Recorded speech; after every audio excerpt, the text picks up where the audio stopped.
Selamat pagi jemaat sekalian, dan yang di rumah juga kiranya kasih karunia Tuhan menyertai. Oke, tadi Diaken Athat sudah membantu membaca ayat tentang kebangkitan Kristus di 1 Korintus 15 ya. Saya ingin membaca bagian yang belum dibaca ya, yaitu di ayat 1 sampai 11 dari 1 Korintus pasal yang ke-15. Ayat 1 sampai 11. Dan sekarang saudara-saudara, aku mau mengingatkan kamu kepada Injil yang aku beritakan kepadamu dan yang kamu terima dan yang di dalamnya kamu teguh berdiri. Oleh Injil itu kamu diselamatkan asal kamu teguh berpegang padanya seperti yang telah kuberitakan kepadamu, kecuali kalau kamu telah sia-sia saja menjadi percaya. Sebab yang sangat penting telah kusampaikan kepadamu, yaitu apa yang telah kuterima sendiri, ialah bahwa Kristus telah mati karena dosa-dosa kita sesuai dengan kitab suci, bahwa ia telah dikuburkan dan bahwa ia telah dibangkitkan pada hari yang ketiga sesuai dengan kitab suci, bahwa ia telah menampakkan diri kepada Kefas dan kemudian kepada ke-12 muridnya. Sesudah itu ia menampakkan diri kepada lebih dari 500 saudara sekaligus. Kebanyakan dari mereka masih hidup sampai sekarang, tetapi beberapa di antaranya telah meninggal. Selanjutnya ia menampakkan diri kepada Yakobus, kemudian kepada semua rasul. Dan yang paling akhir dari semuanya, ia menampakkan diri juga kepadaku, sama seperti kepada anak yang lahir sebelum waktunya. Karena aku adalah yang paling hina dari semua rasul, sebab aku telah menganiaya jemaat Allah. Tetapi karena kasih karunia, aku adalah sebagaimana aku ada sekarang. Dan kasih karunia yang dianugerahkannya kepadaku tidak sia-sia. Sebaliknya, aku telah bekerja lebih keras daripada mereka semua. Tetapi bukannya aku, melainkan kasih karunia Allah yang menyertai aku. Sebab itu, baik aku maupun mereka, demikianlah kami mengajar dan demikianlah kamu menjadi percaya. Mari kita berdoa. Bapa di dalam sorga, terima kasih untuk catatan firman-Mu yang ditulis oleh oleh Paulus dan para rasul semua di berbagai kitab. Tuhan, kami hari ini ada di tempat ini, Tuhan, berkumpul bersama-sama ingin mengingat, ingin bersukacita sebagaimana mereka pada waktu itu juga, Tuhan. Dan kiranya Tuhan tolong kami supaya dalam semangat dan iman semuanya, Tuhan, kami mengusahakannya semakin berkenan kepadamu. Kami berdoa dengan segenap hati kami dalam nama Tuhan Yesus Kristus kami berdoa, amin. Hari ini adalah hari yang sangat spesial. Ini seharusnya menjadi hari yang paling spesial bagi orang Kristen. Paling spesial dari semua hari sepanjang tahun. Kenapa? Ini adalah hari Kristus bangkit. Hari Tuhan Yesus Kristus bangkit. Coba ya. Di ayat 19 tadi yang dibaca oleh Diaken Athat ya. Jikalau kita hanya dalam hidup ini saja menaruh pengharapan pada Kristus, maka kita adalah orang-orang yang paling malang dari segala manusia. Nah, ini coba camkan. Jikalau kita hanya dalam hidup ini saja menaruh pengharapan pada Kristus. Artinya jikalau kita hanya mengharapkan keuntungan yang jasmani, materi, yang hidup ini saja, katanya, ya, dengan segala kerajinan, dengan segala kesetiaan, dengan segala pengorbanan, kalau kita hanya mengharapkan yang di dunia ini saja, kita adalah orang yang paling malang dari segala manusia. Saudara yang saya kasih dalam Tuhan, sangat benar. Tetapi yang benar adalah, kata Rasul Paulus, bahwa Yesus Kristus bangkit dan dia adalah buah sulung. Buah sulung artinya yang bangkit paling pertama. Dia adalah buah sulung dan akan diikuti kebangkitan-kebangkitan seterusnya, termasuk setiap orang yang percaya kepadanya akan bangkit bersama-sama nanti semuanya. Nah, jemaat yang saya kasih dalam Tuhan Yesus Kristus, hari ini saya mau mengkhotbahkan tema. Saya heran hari ini nggak ditanya saya khotbah tema apa, ya biasanya bikin brosur tanya gitu. Nah, adalah kebangkitan Kristus memberi semangat baru kepada murid-muridnya. Kebangkitan Kristus memberikan semangat baru. Jemaat yang saya kasih dalam Tuhan di sini maupun yang di berbagai tempat yang nonton. Nah, pada waktu Tuhan Yesus ditangkap, ya, sebenarnya itu adalah hari yang paling sedih. Hari yang paling sedih. Sangat heran sebenarnya murid-muridnya kok bisa lupa. Padahal sudah berkali-kali berulang-ulang Tuhan kasih tahu bahwa dia akan bangkit. Tapi ternyata ketika mereka melihat guru mereka ditangkap, karena biasanya tidak bisa ditangkap gitu, akan lolos terus karena saatnya belum tiba. Dan mereka tidak tahu sekarang ini sudah saatnya, dan Tuhan tidak berusaha untuk membebaskan diri, untuk menyingkir atau memakai kuasanya dan lain sebagainya. Malah Tuhan membiarkan dirinya untuk ditangkap. Dan ini agak sangat mengherankan, ini di luar dugaan dan harapan dari murid-murid. Mereka melihat kok gurunya tidak melawan dan menyerah begitu saja. Petrus yang tidak rela, dia sudah potong telinga hamba imam besar gitu. Dan dia mengikuti terus sampai ke halaman ini rumah Kayafas di situ ya, yang luas halamannya katanya. Dia mengikuti terus di situ. Dia merasa bahwa mengapa? Mungkin dia mau menunggu satu action dari Tuhan yang dimana dia tahu bisa meredakan badai yang begitu dahsyat, yang menyuruh dia mancing ikan dan buka mulutnya ada uang, dan bagaimana dia juga menyaksikan di mana pohon dikatakan hari ini juga kau tak perlu berbuah lagi, tak usah berbuah lagi, langsung layu. Dan Petrus adalah orang yang di antara tiganya yang dibawa naik ke atas bukit, yang bertemu dengan Musa dan Elia. Petrus mungkin berpikir bahwa kenapa tidak ada action apa-apa begitu, dan membiarkan sampai ya ditempeleng dan lain sebagainya, dicaci maki dan dinyatakan harus dihukum mati. Oh, saudara yang saya kasih dalam Tuhan, kemarin ada satu orang tanya saya di WhatsApp grup ya, katanya mengapa Yudas sampai menjual gurunya? Dia bilang nomor satu, Yudas adalah salah satu yang tidak percaya bahwa Yesus adalah Mesias. Saudara yang saya kasih dalam Tuhan, dari sejak awal murid-murid ikut Tuhan, mereka itu memiliki berbagai pandangan tentang guru mereka. Oke, guru ya, semuanya menerima dia guru. Nah, guru mungkin ada yang menerima ranking di atas sedikit lagi. Ini selain guru dia nabi. Gitu. Ya. Nah, kemudian Petrus lah yang pernah membuat pengakuan iman, engkaulah Mesias, anak Allah yang maha tinggi. Gitu. Oh, ini membuat pengakuan iman. Tetapi berapa banyakkah murid-murid yang sungguh-sungguh mengerti bahwa dia adalah Mesias, Allah sendiri gitu. Karena apa? Sampai sesudah bangkit, kalau kita baca di dalam Injil Matius pasal 28, katanya sebagian menyembah dan sebagian masih ragu-ragu. Sampai Tuhan perlu membuat pernyataan bahwa segala kuasa telah diserahkan kepadaku, baik di sorga maupun di bumi. Berarti masih ada, ternyata di antara muridnya masih ada sebagian yang ragu-ragu, ini boleh disembah atau tidak gitu. Saudara yang saya kasih dalam Tuhan, oleh sebab itulah pada waktu Tuhan Yesus Kristus ditangkap, mereka semua mungkin berpikir, wah habislah sudah. Gitu.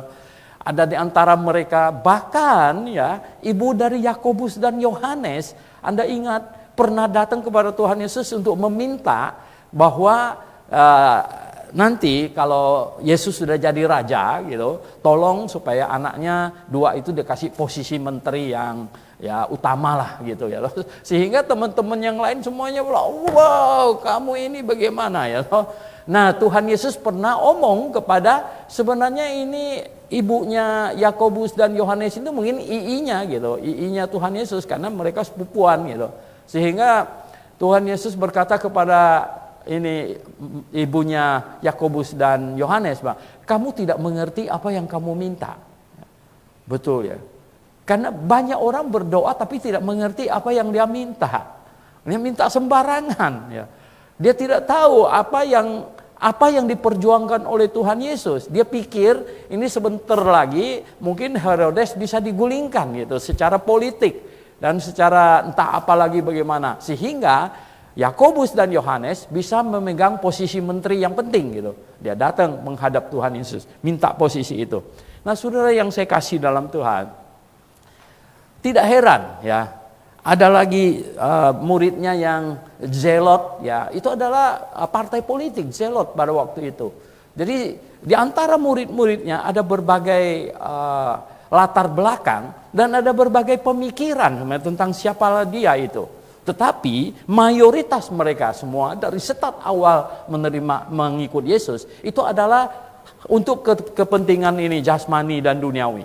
Banyakan mereka begitu. Setelah berjalan mengikut Tuhan Yesus, Tuhan mengubah mereka untuk memahami bahwa misinya kali ini datang itu adalah bukan untuk memperjuangkan sesuatu yang bersifat politik, bersifat jasmani, duniawi, bukan. Dan murid-muridnya kelihatannya sulit untuk disetir untuk dari harapan duniawi jasmani ke masalah rohani gitu. Terlalu sulit sekali untuk membawa mereka. Jadi ya, Bapak Ibu Saudara sekalian ya, jemaat sekalian, tidak heran kalau ketika Tuhan Yesus yang mereka harap ya makin populer ini, kelihatannya makin populer, di mana 5.000-an orang yang pernah dikasih makan hanya dengan 5 roti dan 2 ikan, jadi makin populer. Sebenarnya Tuhan Yesus itu populer di daerah utara, di daerah Galilea, itu sangat populer ya. Dan mengapakah pada waktu Tuhan Yesus pada hari Paskah itu di Yerusalem tidak ada yang memihak dia sepertinya? Mengapa? Karena begini, Tuhan Yesus itu sangat populer di utara, di daerah Galilea, karena pelayanannya banyak di Galilea. Sedangkan di selatan, di Yerusalem, ini berhadapan dengan, disitulah posisi banyak imam. Karena dari dekat Bait Allah, dia banyak imam yang kasak kusuk nggak bisa terima ya. Bagaimana kalau dia Mesias ini? Wah, ini kelihatannya tidak memenuhi syarat dari segi fisik lah, dari keturunan lah, segala macam gitu. Tidak memenuhi syarat. Jadi di selatan dia menghadapi tantangan. Dia tahu imam-imam dan orang politik semua tidak mungkin bisa menerimanya. Nah, jemaat yang saya kasih dalam Tuhan, ditambah lagi, Anda tahu bahwa orang Yahudi di atas 12 tahun, 1 tahun itu 3 kali harus pergi ke Yerusalem. 1 tahun 3 kali, dan yang paling ramai, paling banyak itu adalah pada hari Paskah. Itu paling ramai. Jadi sebenarnya Yerusalem pada waktu itu dipenuhi dari orang-orang dari berbagai daerah yang ke Yerusalem, yang berziarah ke Yerusalem, penuh dengan mereka yang belum pernah dengar Yesus gitu. Mereka belum pernah melihat mujizatnya dan lain sebagainya. Dan waktu itu mereka memenuhi Yerusalem. Oleh sebab itu, saudara yang saya kasih dalam Tuhan, ketika berhadapan dengan Pilatus pada itu, Pilatus katanya ada kebiasaan orang pemerintah Roma untuk memberi hadiah di hari besar seperti hari Paskah ini, untuk melepaskan satu orang penjahat atas permintaan masyarakat gitu. Ya, jadi seperti semacam kasih gerasi gitu ya. Itu semacam begitu. Dan waktu itu Pilatus sengaja memilih seorang penjahat yang namanya Barabas ya, untuk istilahnya di-compare, dibandingkan dengan Yesus, karena Pilatus berpikir logisnya orang nggak bakalan mau lepaskan Barabas gitu ya. Dan logisnya ini orang kesalahannya jelas jauh lebih rendah dibandingkan Barabas. Dia tidak tahu bahwa imam-imam melihat berbeda ya. Para imam lain melihat berbeda. Mereka melihat bahwa ini orang jauh lebih bersalah dari Barabas. Barabas itu adalah penjahat secara moral, tetapi Yesus Kristus ini mereka lihat dia itu penyesat gitu. Penyesat karena mereka lihat dia itu orang biasa dan mengangkat dirinya menjadi Allah. Ini penyesat, ini harus disingkirkan. Jauh-jauh lebih penting menyingkirkan dia daripada Barabas gitu. Dan Pilatus yang tidak memahami cara berpikir imam-imam segala macam itu, yang sudah menghasut pendatang-pendatang yang dari berbagai daerah. Dan supaya mereka salibkan Yesus, lepaskan Barabas. Nah, itulah yang terjadi. Jadi jemaat yang saya kasih dalam Tuhan, kita percaya itu terjadi pada hari Rabu sebenarnya, dan Yesus akhirnya disalibkan. Nah, ketika Yesus Kristus disalibkan, Anda bisa bayangkan murid-muridnya bagaimana. Kalau murid-muridnya sudah bisa mengerti bahwa Mesias akan mati, dan kemudian akan 3 hari 3 malam di dalam kuburnya, dan kemudian dia akan bangkit, dan seterusnya, mereka pasti tidak akan kecewa. Dan mereka pasti oke, kita tunggu saja nanti dia bangkit kok gitu. Tidak, tetapi kelihatannya mereka tidak paham akan hal ini. Oleh sebab itu mereka sangat kecewa. Petrus sangat kecewa, Yakobus, Yohanes juga pikir, wadah bagaimana bahwa nanti satu duduk di sebelah kanan, satu duduk sebelah kiri. Sekarang lihat aja, sudah habis ini Semua harapan sudah tidak ada. Yesus sudah disalibkan, mati. Kita sudah lihat bagaimana dia ditombak, rusuknya keluar air, dan bagaimana sudah dikuburkan lagi semuanya. Habislah sudah. Makanya mereka pulang semua dengan hati yang pun mungkin aduh bagaimana ini Sehingga saudara yang saya kasih dalam Tuhan, ternyata setelah 3 hari lewat, katanya setelah 3 hari lewat, kalau Injil Lukas mencatat di Injil Lukas dicatat di situ katanya, itu 2 murid yang berjalan menuju ke kota Emmaus. 2 murid berjalan menuju ke kota Emmaus, Ini murid-murid pada waktu itu kan pencar, mereka pencar, dan mereka pada takut juga karena pemimpin sudah ditangkap dan sudah dimatikan. Mereka pengikut-pengikut bisa menjadi incaran berikutnya, makanya mereka berpencar masing-masing. Nah, saudara yang saya kasih dalam Tuhan, 2 orang murid berjalan ke Emmaus, dan kira-kira katanya di pertengahan jalan Tuhan Yesus sisip masuk. Saudara, kota Emmaus, kampung Emmaus, itu saya lihat di Google itu sekitar 14 km. 14 km itu kalau jalan kaki, Anda pernah jalan di treadmill gitu kalau jalan biasa gitu 3 km lah, 1 jam 3 km. 1 jam 3 km, kalau 14 km jadi sekitar 4 jam gitu. Kalau lebih santai lagi 4-5 jam. Nah, murid-murid, 2 orang murid ini berjalan menuju ke Emmaus sekitar 4-5 jam. Dan katanya ketika Tuhan Yesus masuk gabung, Tuhan menjelaskan kepada mereka bagaimana sudah tertulis bahwa Mesias itu harus menderita, kemudian dia bangkit begitu.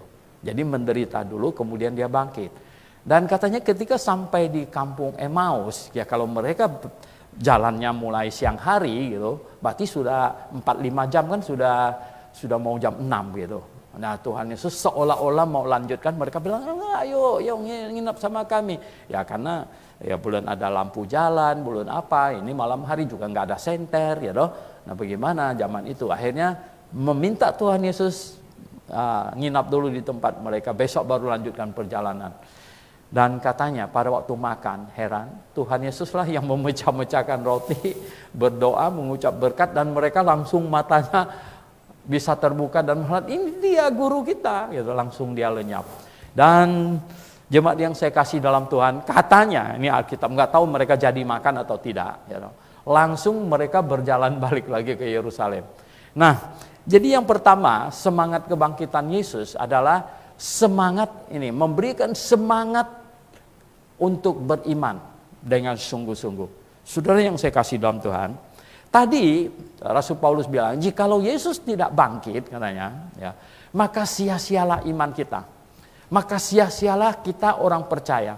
Maka kita adalah orang yang paling malang dari semua manusia di muka bumi. Bahkan mempercayai sesuatu yang bohong, halusinasi, ya. Mempercayai sesuatu yang ngawur gitu. Yesus tidak bangkit dan kita semua jadi pembohong, kata Rasul Paulus, kalau Yesus tidak bangkit, dan mengharapkan sesuatu yang konyol. Kamu mengharapkan kebangkitan sesuatu yang tidak ada gitu. Saudara yang saya kasih dalam Tuhan, jadi bayangkan betapa inti dan betapa pentingnya, betapa senternya itu kebangkitan Yesus Kristus terhadap iman kekristenan. Maka itu saya katakan, ini jauh lebih penting dari kelahiran. Karena semua manusia lahir, ya. Semua manusia lahir, hampir setiap hari kita gara-gara WhatsApp ini ada happy birthday terus gitu kan, kita patch gitu. Semua orang lahir gitu ya. Namun kemudian mati, ya mati juga ya, kita turut berduka terus, turut berduka gitu di WA gitu. Tapi bangkit nggak ada, wah ikut senang kamu bangkit, nggak ada gitu begitu ya. Ikut bersuka cita, nggak ada macam begitu ya. Saudara yang saya kasih dalam Tuhan, ya. Kebangkitan Yesus Kristus adalah khas kekristenan. Ini adalah booster iman ya. Ini kita mau suntik booster lagi ini ya. Ini booster iman kita karena Yesus Kristus bangkit. Ternyata ya, kita bukan beriman kepada tokoh agama tertentu yang mati dan kuburnya dikunjungin terus begitu, tulangnya masih ada di situ. Tidak ya. Dan kekristenan ada iman kepada Allah yang hidup. Wah, ini yang membedakan kekristenan dengan semua iman yang lain. Karena kekristenan adalah beriman kepada Tuhan yang bangkit. Dan sebagaimana dia bangkit, maka saya yang percaya kepadanya akan bangkit juga. Nah, inilah iman kekristenan. Ini senternya ya. Lihatlah, ketika murid-murid tadinya sudah pada aduh lemes ini, sudah ya merasa kecewa, merasa lemes, bagaimana ini kita ikutin dia sudah tiga tahunan jalan sama-sama, sekarang tidak ada. Betapa sedihnya semuanya itu. Dan tiba-tiba lihat, dua orang murid yang menuju ke Emmaus balik pulang lagi, katanya apa? Wah, dia menceritakan bagaimana kami, katanya ya. Tiba-tiba kayak ada orang asing nyusup masuk ke dalam pembicaraan kami, menjelaskan Alkitab ya toh. Sepertinya dia lebih mahir gitu. Menjelaskan perjanjian lama sedemikian rupa. Dan pada waktu kami mau makan, dia pecah-pecahkan roti, baru mata kami terbuka dan melihat itu Tuhan sendiri.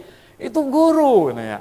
Saudara yang saya kasih dalam Tuhan, semangat semuanya jadi. Yang tadinya mungkin pulang kampung lah ya toh, yang mau kerja apa lanjutkan pekerjaan, sekarang mereka semangat, saudara, semangat ya. Petrus juga sudah menampakkan diri kepada Petrus. Tadi kita baca di 1 Korintus 15 itu ya.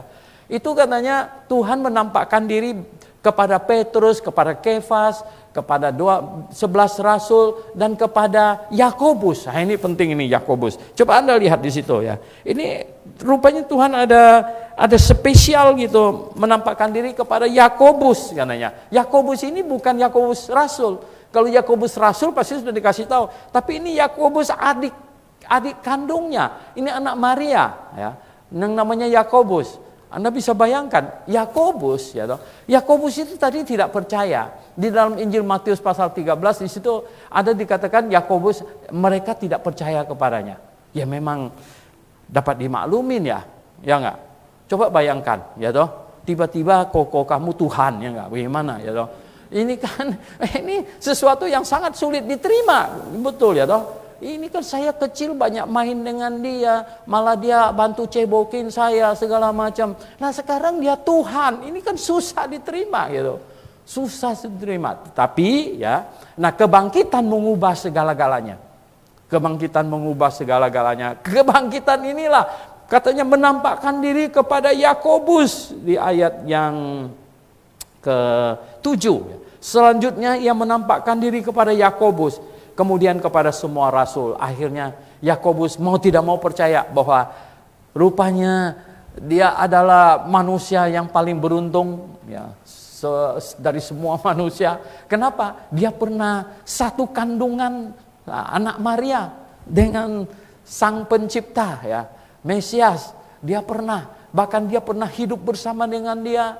Saudara yang saya kasih dalam Tuhan, katanya ini adalah satu kesempatan yang tidak ada orang lain bisa menikmati seperti dia. Akhirnya dia percaya. Dia percaya, saudara. Dia bukan rasul, ya, dia adalah adik.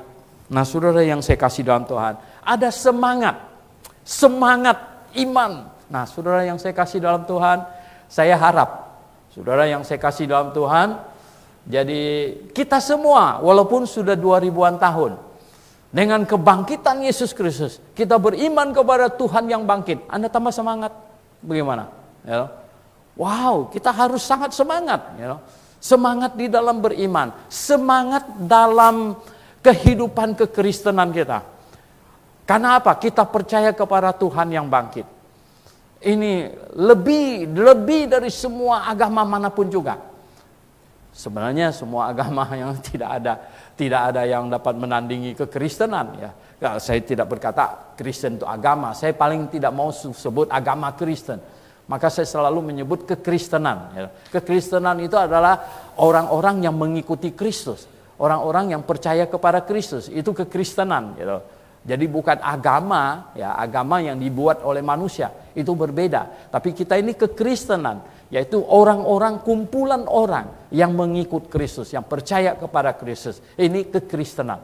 Nah, saudara yang saya kasih dalam Tuhan, ya seharusnya ya, orang Kristen penuh semangat, saudara.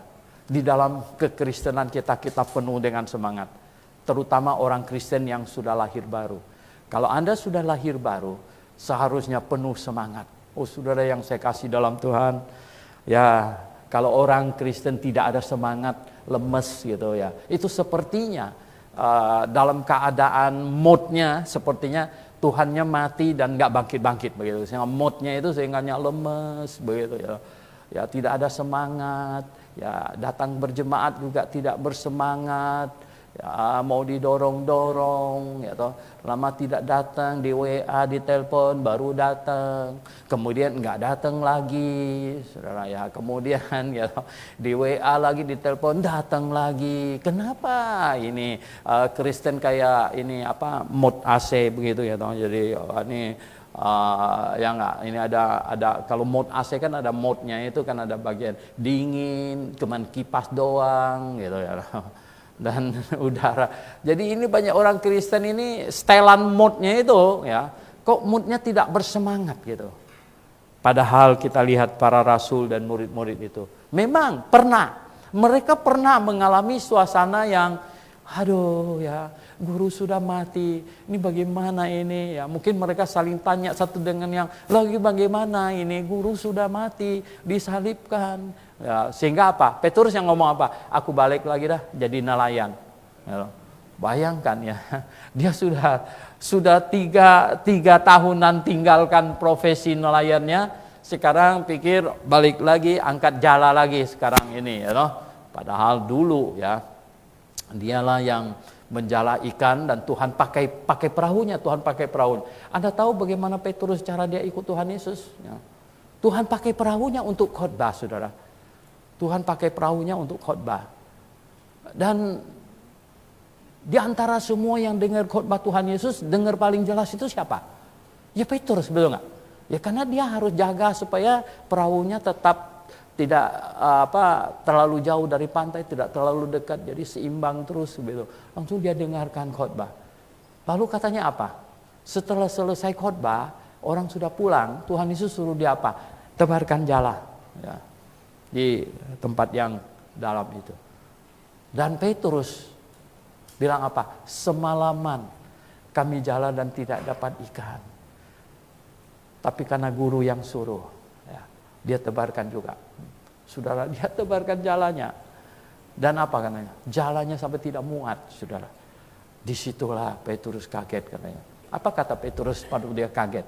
Apa katanya? Guru, pergilah daripadaku, aku orang berdosa. Suruh pergilah ya. Saudara yang saya kasih dalam Tuhan. Nah, Dia dikagetkan, wah ini hebat ini. Ini hebat ini. Rupanya semua ikan tidak ditemukan karena semua ikan sudah dikumpulkan di satu posisi. Dan setelah Tuhan Yesus suruh Petrus tebarkan, nah dapat ikan semua di situ. Siapa yang bisa kendalikan ikan, saudara? Ya, banyak binatang bisa dikendalikan. Ikan itu paling sulit dikendalikan punya gitu. Paling sulit, ya enggak? Ya ikan itu dolphin gitu bisa gini ya, kan bisa dikendalikan, bukan dikendalikan sebenarnya. Ya itu dikurung dan dilatih gitu. Tapi kalau dilepas dia pergi juga gitu ya. Saudara yang saya kasih dalam Tuhan, tetapi Tuhan Yesus kumpulkan ikan di Danau Galilea, saudara. Danau Galilea itu luas sekali loh, kok ikannya bisa ngumpul di situ gitu. Ya. Saya sampai di Danau Galilea, nah itu dia. Ya.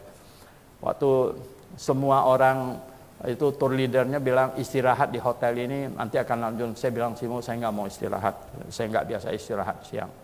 Saya ambil handuk ke hotel, saya turun ke Danau Galilea berenang sudah sendirian gitu. Ini peserta tur yang paling aneh sendiri. Saya berenang di Danau Galilea. Kenapa? Saya pikir, lah kapan-kapan lagi bisa berenang di Danau Galilea, betul nggak? Itu kan nggak bisa sering-sering gitu ya. Orang lain tidur siang, katanya istirahat. Saya bilang saya nggak mau gitu. Ya, saya berenang di Danau Galilea. Itu luas sekali, saudara. Lalu bagaimana ikan bisa dikumpulkan di satu posisi? Ini Petrus ini ya. Tetapi saudara yang saya kasih dalam Tuhan, yang mengumpulkan ikan, yang teduhkan badai segala macam, sudah mati. Nah, sudah mati. Dan sepertinya tidak ada harapan lagi. Nggak ada harapan lagi. Dan makanya semangat mereka balik lagi setelah apa? Mendengar bangkit. Ternyata guru bangkit. Makanya ketika Maria Magdalena yang duluan tahu bahwa kubur sudah kosong, balik kan kasih tahu Petrus, guru sudah tidak ada katanya. Dan Petrus pun ras menuju ke sana katanya, Petrus dan Yohanes, dan lihat ternyata betul ya, bahwa tidak ada lagi, cuma ada kain pembungkus mayat saja, tidak ada lagi di situ. Akhirnya mereka jadi semangat, dan kemudian Tuhan Yesus menampakkan diri kepada mereka ulang-ulang selama 40 hari. Saudara yang saya kasih dalam Tuhan Yesus, menyebabkan apa? Iman mereka akhirnya penuh semangat, dan mulailah mereka mencerna. Mengapa mati dulu, kenapa tidak memberontak waktu itu dan lain sebagainya. Barulah mereka memahami bahwa Mesias perlu mati untuk menanggung dosa seisi dunia. Dia harus naik ke atas salib. Dia adalah domba korban.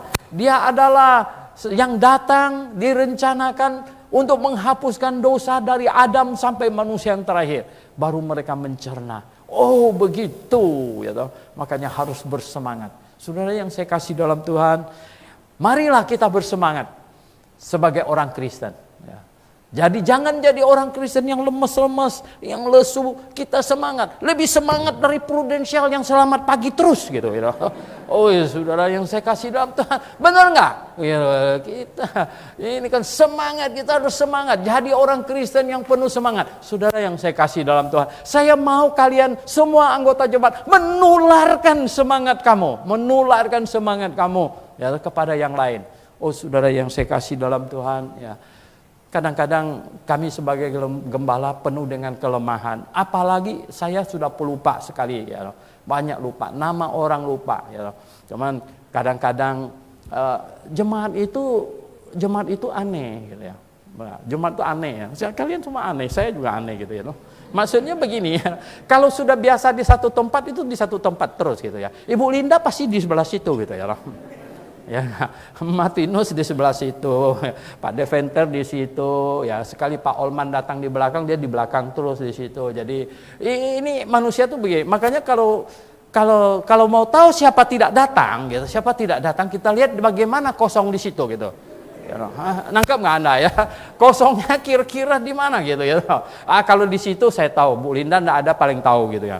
Pak Alfred itu di pojok di situ sudah pasti gitu ya, begitu. Nah, tetapi saudara yang saya kasih dalam Tuhan ya, kalau Anda yang seringkali duduk berdekatan begitu, Anda tahu siapa tuh tidak datang, betul nggak? Ya, Anda paling tahu, Anda lebih tahu dari saya, Anda lebih tahu dari saya siapa yang tidak datang gitu. Pasti tahu ya, Bu Yuli, Pak Bayu itu pasti sebelah sana gitu ya. Itu sudah tahu gitu. Alyong sudah patok mati di situ dia gitu. Jadi kalau tidak datang, siapa duluan tahu? Ya itu yang duduk di sekitar di situ gitu. Nah, coba kalau Andalah yang menelpon, Andalah yang tanya, yang kenapa nggak datang? Ya begini begitu ya. Ada juga yang kasih tahu. Pak Soeharto tadi hampir jam 9 dia ini ya, dia telepon saya. Dia tidak bisa datang karena ada keluarga meninggal di Makassar. Dari perbincangan lewat telepon makan waktu cukup banyak. Jadi dia nggak bisa berangkat ke sini lagi, akan terlambat jauh sekali. Lalu dia minta izin kali ini pergi ke tempat Arifan katanya gitu. Oke, saya bilang. Nah, saudara yang saya kasih dalam Tuhan, mari Anda menularkan semangat Anda kepada saudara-saudara seiman, sesama anggota jemaat. Ya, supaya apa? Memperhatikan satu dengan yang lain. Oke, jadi semangat beriman. Kebangkitan Tuhan Yesus Kristus kiranya menyemangatkan iman kekristenan kita. Yang kedua, kebangkitan Yesus Kristus menyemangatkan kita untuk memberitakan Injil. Ambil bagian memberitakan Injil. Saudara yang saya kasih dalam Tuhan, hari ini saya membagikan renungan yang This Day in Baptist History. Itu tentang semangat pemberitaan Injil orang-orang baptis. Misioneri, luar biasa sekali saudara. Cerita hari ini berfokus kepada Florence Almen. Ya, Florence Almen itu seorang wanita. Seorang wanita jadi misioneri tahun 1941 ya, renungan pagi ini. 1941 mereka naik kapal dari Amerika ya. Itu kapalnya membawa penumpang 200 lebih dan separuhnya misioneri. Saya heran juga ya. Berarti pada awal abad 20 itu misioneri baptis itu kemana-mana seluruh dunia. Saudara yang saya kasih dalam Tuhan ya, hebat sekali ya. Dari 200 lebih penumpang kapal Zam-Zam gitu ya, nama kapalnya penumpang kapal Zam-Zam, itu separuhnya adalah misioneri. Ya.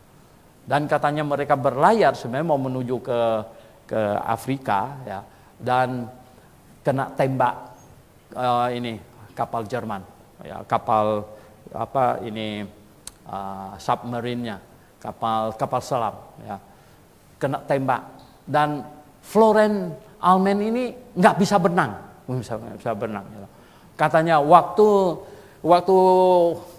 itu kapal mereka kena tembak dan mau tenggelam, dia lihat sekoci yang mereka paling dekat ternyata juga kena peluru, sudah bolong, nggak bisa dipakai. Akhirnya dia masuk ke dalam satu sekoci yang lain dan ternyata sekoci itu juga sudah bocor gitu ya. Dan dia lupa, dia nggak bisa berenang gitu. Dia loncat ke dalam air, saudara. Gitu.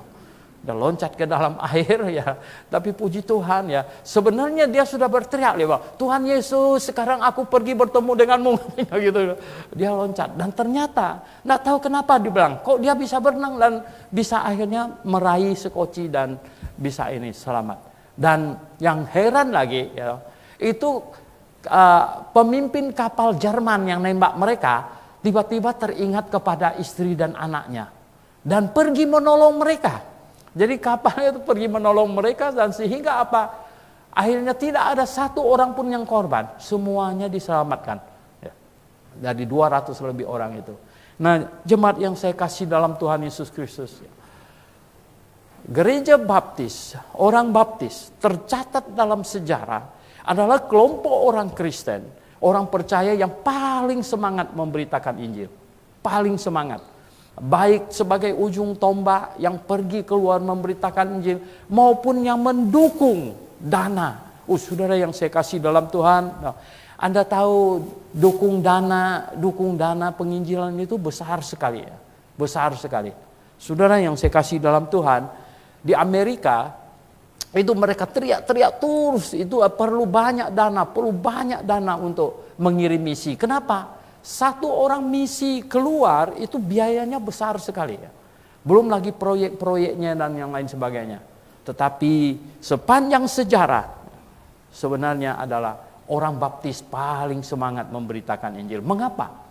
Pertanyaannya mengapa? Mengapa orang baptis paling banyak, paling giat di dalam memberitakan Injil? Paling semangat gitu. Mengapa? Jawabannya karena pengajaran baptis itu alkitabiah dan melahir barukan orang. Sehingga orang Kristen lahir baru bersemangat untuk memberitakan Injil.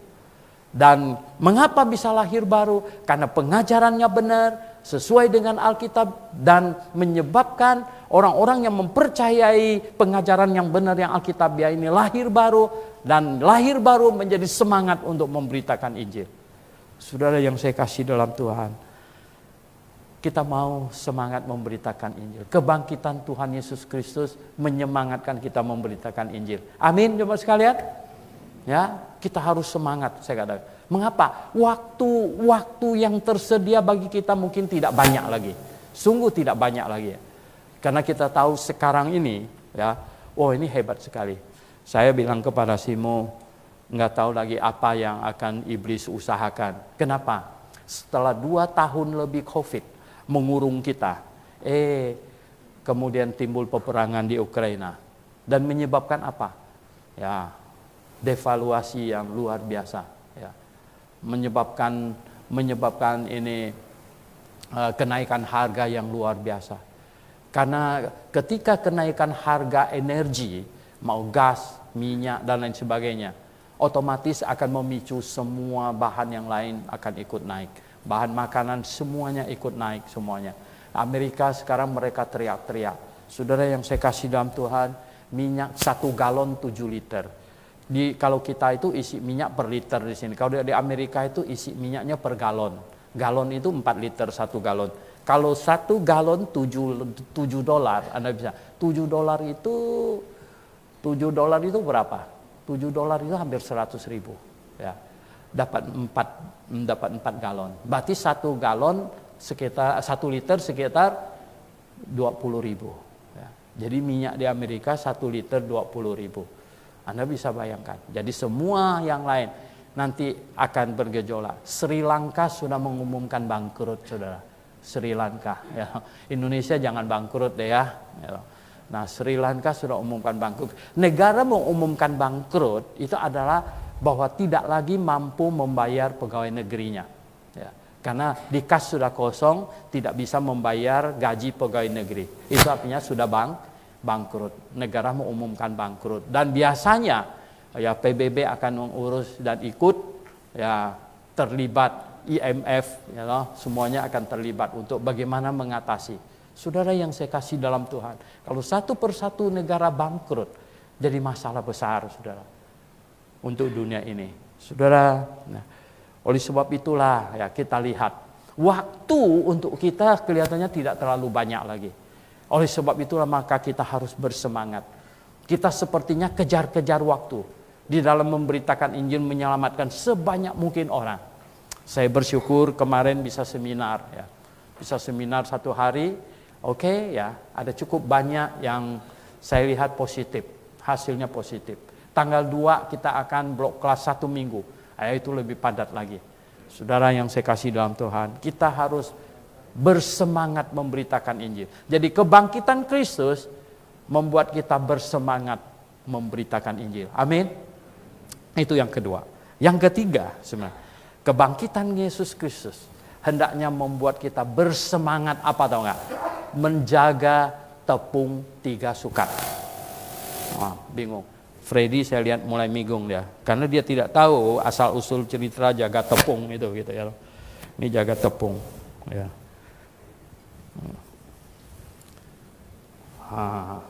Ini dia.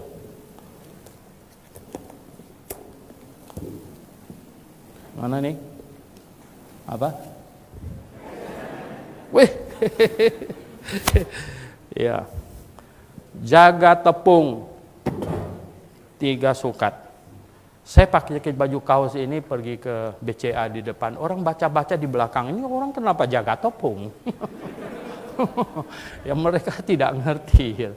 Kenapa jaga tepung ini orang itu? Ini baju kaos kelihatannya bikinan sendiri. Menjaga 3 sukat tepung dari ragi, saudara. Ini pernah jadi tema kongres.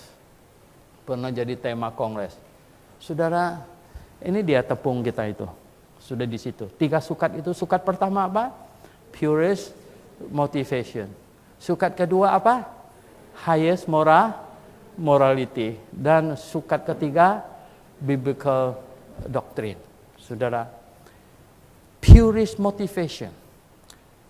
Kita mau semua yang memberitakan Injil, yang mendukung, semua motivasinya murni. Ya, motivasinya murni. Hati, jaga hati kita. Murni. Ya. Dan kemudian apa? Highest morality. Moral yang tertinggi. Ini kita mau jaga. Dan yang ketiga apa? Biblical doctrine. Biblical doctrine. Bagaimana menjaga biblical doctrine ini? Menjaga supaya pengajaran kita ini alkitabiah. Wow, saudara yang saya kasih dalam Tuhan. Satu hal yang bagi saya sangat sakit banget. Dan membuat saya kehilangan banyak teman. Adalah apa tahu nggak? Local church separation. Yaitu apa? GBIA tidak mengundang orang yang beda doktrin khotbah di atas mimbarnya. Ya. Dan saya kehilangan banyak teman baik, banyak teman akrab. Mereka bingung, mereka tidak bisa mengerti. Kenapa 26 tahun lebih Grafe berdiri, mereka tidak pernah saya undang untuk khotbah di sini. Tentu saya sangat sayang mereka. Tentu saya ini banyak teman baik. Ya. Banyak teman saya baik, mereka heran. Mengapa ambil garis tegas demikian rupa? Kenapa? Karena kalau saya boleh undang ipar saya khotbah ke sini, ya enggak? Aris di Surabaya boleh undang iparnya juga dong, ya enggak? Kalau saya boleh undang teman akrab saya untuk khotbah di sini, ya enggak? Supriyadi di Balikpapan juga undang teman akrabnya dong, ya enggak? Akhirnya apa yang terjadi? Akhirnya seperti kartu dikocok, saudara. Kocok, ya. Dan tercampur. Akhirnya apa yang terjadi, saudara? Keberadaan GBIA nanti akan sama seperti gereja yang lain-lain. Tidak akan berbeda lagi. Ya, ini saya berkata bahwa local church separation. Kita beda. Dan kita dengan perbedaan dan penuh kasih menyampaikan kebenaran yang kita yakini. Oleh sebab itu jemaat yang saya kasih dalam Tuhan, semua jemaat GBIA, kita mengimani sesuatu yang kita yakin benar, saudara. Kita yakin benar. Kita mencari, menggali, kita mengajarkan yang benar, kita yakin benar. Bahkan kita berani mati bagi apa yang kita yakini itu. Itulah contoh yang telah diberikan oleh para leluhur Anabaptis kita yang lalu itu. Kita beriman kepada yang benar, saudara. Menjaga.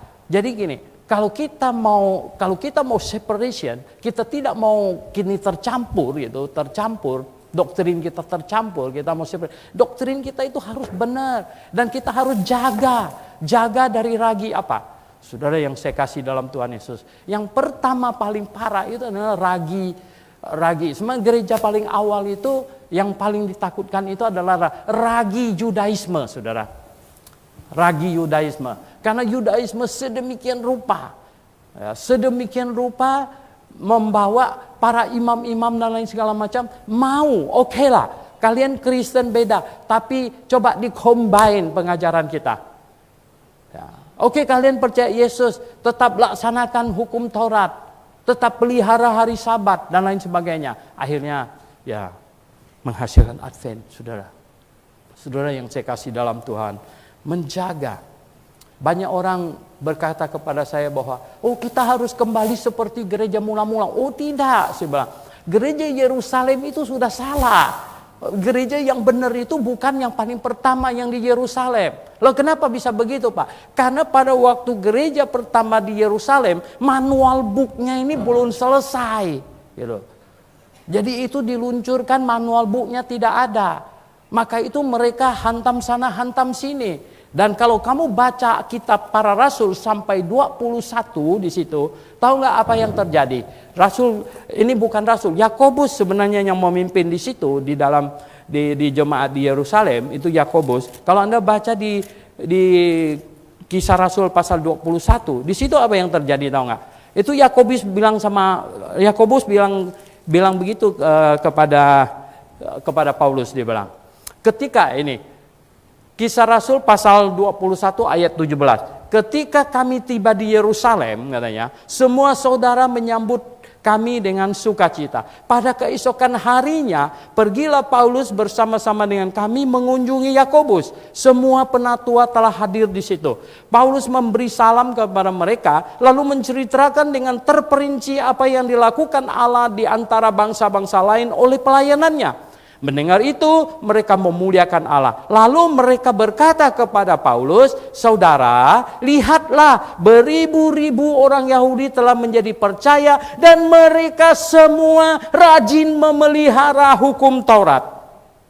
Tetapi mereka mendengar tentang engkau, bahwa engkau mengajar semua orang Yahudi yang tinggal di antara bangsa-bangsa lain untuk melepaskan hukum Musa. Sebab engkau mengatakan supaya mereka jangan menyunatkan anak-anaknya dan jangan hidup menurut adat istiadat kita." Jadi bagaimana sekarang? Tentu mereka akan mendengar bahwa engkau telah datang kemari. Sebab itu lakukanlah apa yang kami katakan ini. Mereka instruksi Rasul Paulus. Lakukanlah apa yang kami katakan ini. Di antara kami ada 4 orang yang bernasar. Bawalah mereka bersama-sama dengan engkau. Lakukanlah pentahiran dirimu bersama-sama dengan mereka. Dan tanggunglah biaya mereka. Lalu pergi ke bait Allah untuk melakukan pentahiran. Saudara yang saya kasih dalam Tuhan Yesus. Bait Allah harus dihancurkan. Kalau tidak, kekristenan tidak bisa murni. Kekristenan akan belang-belang kayak zebra, tercampur oleh Yudaisme, saudara. Itulah sebabnya saya berkata bahwa bait Allah harus dihancurkan. Karena kalau bait Allah tidak dihancurkan, kekristenan tidak bisa murni. Kekristenan akan tercampur Yudaisme. Oh saudara yang saya kasih dalam Tuhan, mereka waktu itu masih tetap melaksanakan hukum Taurat dan semuanya itu. Gereja yang benar bukan yang di Yerusalem, saudara. Puji syukur kepada Tuhan, kemudian manual book tentang jalan gereja harus bagaimana jalan jadi. Sampai kitab Wahyu. Dan hari ini, saudara yang saya kasih dalam Tuhan, gereja yang benar bukan yang ikut tradisi, bukan yang diturunkan secara tradisi, saudara. Gereja yang benar adalah gereja yang sesuai dengan Alkitab ini. Ada banyak tradisi yang kacau balau, saudara, yang saya kasih dalam Tuhan. Banyak tradisi yang kacau balau. Oleh sebab itu hati-hati dengan gereja yang menjunjung tinggi, mereka sebut paradosis, tradisi. Ada gereja yang sangat menjunjung tradisi. Mereka bukan mencari kebenaran di dalam Alkitab. Mereka mencari kebenaran bapak-bapak gereja. Saya bilang gereja enggak pernah bapak. Ngawur kamu. Kita semua harus berdiri di atas kebenaran Alkitab. Ini sudah jadi, sudah selesai. Bukan berdiri di atas statement-statement dari bapak-bapak gereja. Saya bilang yang kalian sebut bapak gereja, kalau yang bunuh orang itu setan gereja. Itu pasti setan gereja. Orang benar mengajarkan kebenaran. Tidak pakai bunuh orang. Tidak pakai paksa orang. Itu kebenaran. Saudara yang saya kasih dalam Tuhan. Kalau kita bersemangat memberitakan Injil. Kalau kita bersemangat sebagai orang Kristen, iman kita. Tapi kalau pengajaran kita sudah salah, apa semangatnya berguna? Apa gunanya semangat kita? Kalau yang kita semangatin itu sesuatu yang salah, apa gunanya? Oh saudara yang saya kasih dalam Tuhan. Saya orang yang mau jaga kebenaran. Jaga kebenaran. Segala sesuatu yang saya ajarkan kepada jemaat Grafe dan seluruh GBIA adalah hal-hal yang sudah dipertimbangkan puluhan tahun, saudara. Bahkan mengambil sebuah langkah bahwa kita harus hanya menyanyi lagu himne saja. Oh, saya dulu itu orang yang suka nyanyi lagu Kristen kontemporer. Ya, saya senang sekali. Saya ini orang yang hobi nyanyi, dong, hobi nyanyi. Saya bilang waktu sampai di Amerika saja, saya ingat pertama kali saya sampai sana, saya bilang kami satu keluarga mau nyanyi. Oke, ya, nyanyi. Ya, kami nyanyi. Saya tak pernah lupa. Saya main gitar, nyanyi. Tuhan adalah gembalaku, takkan kekurangan aku. Turun dari itu, yang ahli musik di situ di gereja itu bertanggung musik. Suhento, why you sing that earthly music song? Kenapa kau nyanyi lagu musik dunia itu? Saya bilang, no, this is a spiritual song. Oh no, dia bilang. Ya, saya bilang, dia bilang apa? Saya bilang Psalm 23. Wow, Psalm 23? Yes. Sing it again. Tuhan adalah Dia bilang, this is earthly song. Itu lagu duniawi. Saya malunya main seperti itu. Baru kemarin saya renungkan. Ya. Bahwa iblis menyusup masuk ke dalam gereja, mengkhamirkan tepung, dan lubang yang paling gampang dia masuk itu adalah musik dulu. Dari musiklah kemudian seterusnya. Saudara yang saya kasih dalam Tuhan Yesus. Oleh sebab itu ketika pulang ke Indonesia, saya bilang, kita nyanyi hanya lagu himne. Saya mematikan dalam diri saya lagu-lagu yang dulu saya sangat-sangat senang. Saya mematikan demi sesuatu yang lebih benar. Ya, demi sesuatu. Kenapa? Karena kalau grafe nanti campur di sini. Yesus cintaku, ku cinta kau, kau cinta dia. Yesus pokok dan kita carangnya. Heboh sekali, saudara. Ya. Maka kita pasti beli drum. Ya. Untuk gereja seukuran kita mungkin 2 set. Ya. Satu taruh situ. Saya ingat waktu dulu 30 tahun yang lalu saya bawa pemuda saya pergi beli drum di MG. Luar biasa. Saudara yang saya kasih dalam Tuhan, tidak gampang untuk menjaga 3 sukat tepung dari ragi. Tapi saya kasih tahu, kalau kau tidak stand up, berdiri teguh untuk menjaganya, dia pasti kemasukan ragi dan khamir dan rusak semuanya. Dan kita ikut menggenapi kekhawatiran Tuhan, pesimisnya. Apabila anak manusia datang kelak, masihkah ia mendapati iman di bumi? Tuhan sangat khawatir. Dan setiap kali saya ingat ayat itu, saya berkata, Tuhan, sekurang-kurangnya ada GBA Grafe dan GBA yang lain yang Engkau datang akan dapati kami sungguh beriman menantikan kedatangan-Mu. Amin. Anda siap? Anda siap? Bersemangat? Kita berdoa.